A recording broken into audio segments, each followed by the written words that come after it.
Olá, cá estamos mais uma vez para continuar nossa série sobre oração coletiva. Antes de seguir na mensagem de hoje, eu gostaria de clarificar um pouquinho as ideias sobre um dos vídeos onde eu falei sobre oração, a oração ser o nosso sistema imunológico. Gostaria de deixar claro que em nenhum momento eu quis dizer ou afirmar que quem não ora fica doente. Eu não quis dizer isso. Eu quis dizer que quem tem o sistema imunológico desprotegido, o sistema imunológico com poucas defesas, né, ou não atuante, fica propenso a muitas enfermidades. Eu nunca poderia dizer que uma pessoa que não ora fica doente porque eu sou uma pessoa hipertensa, preciso tomar remédio, então não é isso. Em hipótese alguma eu não falaria isso, ok? Vamos lá. Quero continuar chamando sua atenção sobre a importância da oração coletiva. E o que é a oração coletiva? É um altar. É um altar onde nós levantamos, nós separamos aquele tempo para Deus falar. Eu vou falar com Deus e Deus vai falar comigo. Deus vai falar comigo e eu vou falar com Deus. Então, 1 Reis, capítulo 18, nós vimos Elias sendo conduzido pelo Senhor ao Monte Carmelo e Elias faz um desafio aos profetas de Baal diante do tempo do reinado de Acabe. E Elias chama o povo, e Elias reúne o povo, e a proposta de Elias foi, primeira coisa, restaurar o altar. Então ele reuniu o povo e restaurou o altar.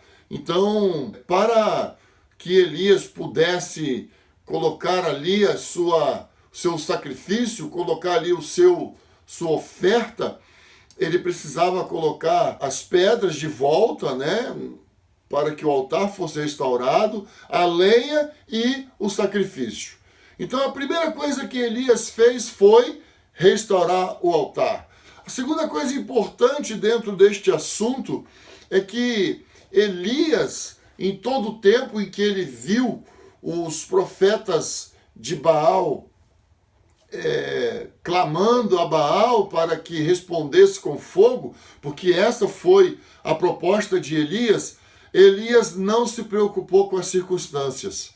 Elias não se preocupou com aqueles profetas de Baal. Elias tinha uma preocupação. Elias tinha uma coisa em mente: o momento que ele iria clamar ao Senhor. Então, nosso foco, quando nós reunimos para orar, precisa estar no Senhor, não nas circunstâncias. As circunstâncias não podem ser maior que nossa necessidade de ouvirmos a voz de Deus. As circunstâncias não podem ser maior, ou melhor dizendo, elas não podem ser consideradas, elas não podem ser vistas como maior do que a voz poderosa do Senhor. Então, a oferta de Elias fez com que houvesse uma reaproximação. O altar aproximou as pessoas umas das outras e trouxe às pessoas um coração com expectativa daquilo que Deus iria falar. O povo naqueles dias estava distante do Senhor. O povo daquele dia estava confuso. O povo naqueles dias não tinha muita convicção de quem realmente era Deus em Israel. Então, o terceiro ponto que eu gostaria de chamar a sua atenção é que nós, aqui no Brasil, estamos vivendo um tempo de levantar o altar. É tempo de levantar o altar. É tempo de restaurar o altar. Nós sabemos que a igreja brasileira, as igrejas tradicionais, as igrejas renovadas, elas sempre tiveram por cultura ter um dia de oração da semana, algumas até 2 dias de oração da semana.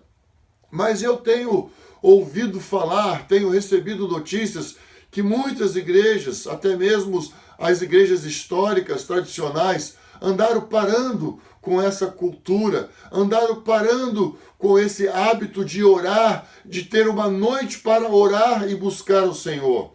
Eu gostaria de chamar a atenção de toda a igreja do Senhor do Brasil. É hora de restaurar o altar. Nós precisamos voltar para o altar da oração coletiva. Nós precisamos chamar 2, 3, 4 pessoas. Quantas pessoas você consegue chamar para orar com você? Chame essas pessoas. Uma pessoa? 2 pessoas? Não tem problema. Chame essas pessoas. Comece a invocar o Senhor. Comece a chamar a atenção do Senhor. É muito importante nós compreendermos a importância de nós estarmos junto com os nossos irmãos para orar e estarmos diante de Deus.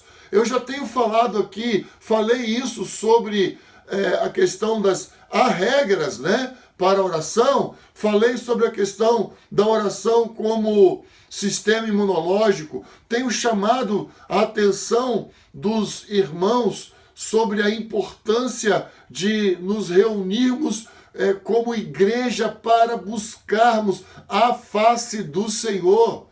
Queridos irmãos e irmãs, nós estamos nos preparando para a segunda vinda de Jesus. Na primeira vinda de Jesus, o profeta disse que não havia quem clamasse, não havia quem intercedesse, não havia quem estivesse na brecha. Quando Jesus veio, as pessoas não estavam apercebidas da sua vinda. Agora, na segunda vinda do Senhor, com certeza, ele terá um grande povo, ele terá uma noiva pronta, ataviada, santa, sem mácula e sem ruga. E esses dias que nós estamos vivendo é tempo de preparação. E a oração coletiva vai nos ajudar a preparar o ambiente, vai nos ajudar a aquecer os nossos corações para receber o Senhor de volta. Então, a oração coletiva é um altar que nós construímos, que nós erigimos para o Senhor falar quando Ele quiser. O que nós faremos? Nós estaremos à disposição do Senhor. Nós vamos orar pelo Brasil, nós vamos orar pela saúde da nossa família, nós vamos orar pela saúde espiritual da igreja, vamos orar pelos nossos governantes, vamos estar buscando a face do Senhor, vamos estar rogando pela maior manifestação da presença de Deus entre nós. Quarto ponto, o que é o altar? O altar, na Bíblia, era onde os homens de Deus ofereciam ofertas ao Senhor, ofertas de gratidão, ofertas de adoração. Era onde os homens de Deus ofereciam animais, ofereciam alimentos para poderem estar em contato com Deus. E hoje, em nossos dias, o que representa esse altar? Esse altar representa compromisso. Esse altar representa diligência. Esse altar representa constância. Esse altar representa que eu estarei ali até que o Senhor fale. Eu estarei ali até que Ele se manifesta. Então preste bem atenção, é muito importante que nós tenhamos esse coração disposto a nos colocarmos nesse altar até que Ele fale. Quando Ele quiser falar, é muito importante que nós compreendamos que o Senhor espera de nós compromisso, o Senhor espera de nós atitude. Você quer ouvir Deus falar com você? Você tem ido para o lugar secreto? Como que você tem usado o seu tempo? Quando dá? Quando você sente na cabeça? Quando as coisas estão ruins? Eu queria exortar você, querido, querida irmã, para que você não faça o seu tempo de lugar secreto, seu tempo de intimidade com Deus, só quando as coisas não vão bem. Nós precisamos aprender a ser constantes diante de Deus, mesmo quando as coisas nos vão mal, mesmo quando as coisas estão super bem. Então eu tenho motivo para me alegrar e adorar o Senhor todos os dias. Podemos também ter motivos de tristeza, mas esses motivos de tristeza não devem nos impedir de nos achegarmos diante de Deus. Então, é claro que o Espírito Santo é quem fala conosco. Claro que o Espírito Santo é o agente de Deus sobre a terra. É claro que o Espírito Santo está sobre a terra hoje, paira sobre a igreja, paira sobre nossas vidas, está em nós e ele nos leva a nos comunicar com o Senhor. Mas nós precisamos compreender que a oração coletiva é o altar, é o lugar onde, junto com outros irmãos, eu posso ser tocado pelo Senhor. Eu posso ser transformado pelo Senhor. Eu posso mudar de ideia. Eu posso mudar minha visão ao encontrar uma visão maior do que a minha diante do Senhor, juntos com os irmãos. Eu quero te animar. Chame irmãos para orar com você. Não se preocupe em ter uma multidão. Você já ouviu falar sobre fogo de palha? Fogo de palha é aquilo que faz aquele fogaréu e apaga. Eu queria te animar a não ser um fogo de palha. Eu queria te animar a não se preocupar com o número de pessoas. Eu queria te exortar a reunir 2, 3 pessoas. Fique fiel com essas 2, 3 pessoas. Depois você vai chamando outros. Depois o Senhor vai acrescentar outros.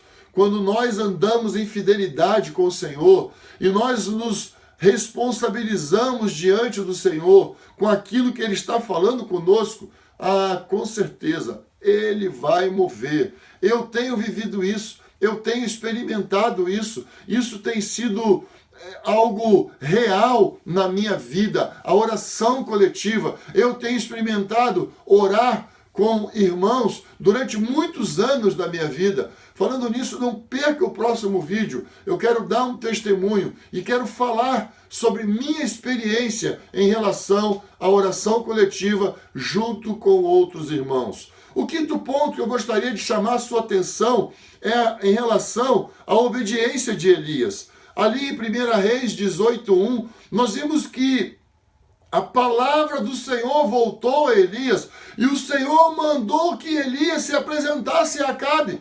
Mais uma vez, Elias não olhou para as circunstâncias, Elias não ficou pesando as circunstâncias, mas Elias obedeceu a palavra do Senhor. Você que tem ouvido essa mensagem e tem sido tocado pelo Senhor, presta bem atenção. Será que o Senhor não quer que você comece a reunir outros irmãos para buscar a face do Senhor? Será que o Senhor não está falando com você para reunir outros irmãos e invocar o nome do Senhor? Obediência agrada a Deus. Obediência atrai a presença do Senhor. Jesus disse em João 14, aquele que me ama, obedece os meus mandamentos. Então, Jesus vai entender que nós o amamos quando nós o obedecemos.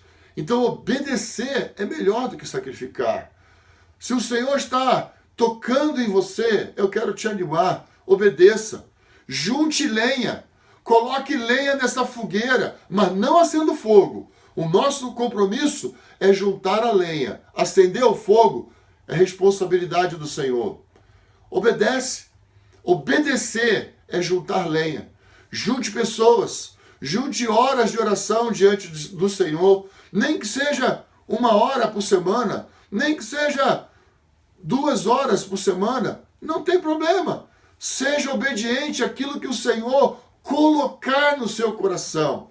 Como igreja, nós precisamos aprender a permanecer no altar. Vamos colocar as nossas vidas no altar. Vamos colocar a nossa congregação no altar. Vamos nos colocar diante de Deus para buscar a face do Senhor. Queridos, vamos estar diante do Senhor até que Ele venha. Fique ligado. eu quero também falar sobre essa expressão, até que ele venha. Preste atenção nos próximos vídeos que eu estarei falando com você. Eu estarei compartilhando mais com você sobre a importância da oração coletiva. Deus abençoe você. Não esqueça, deixe o seu like, assine o canal, compartilhe essa mensagem. Um abraço.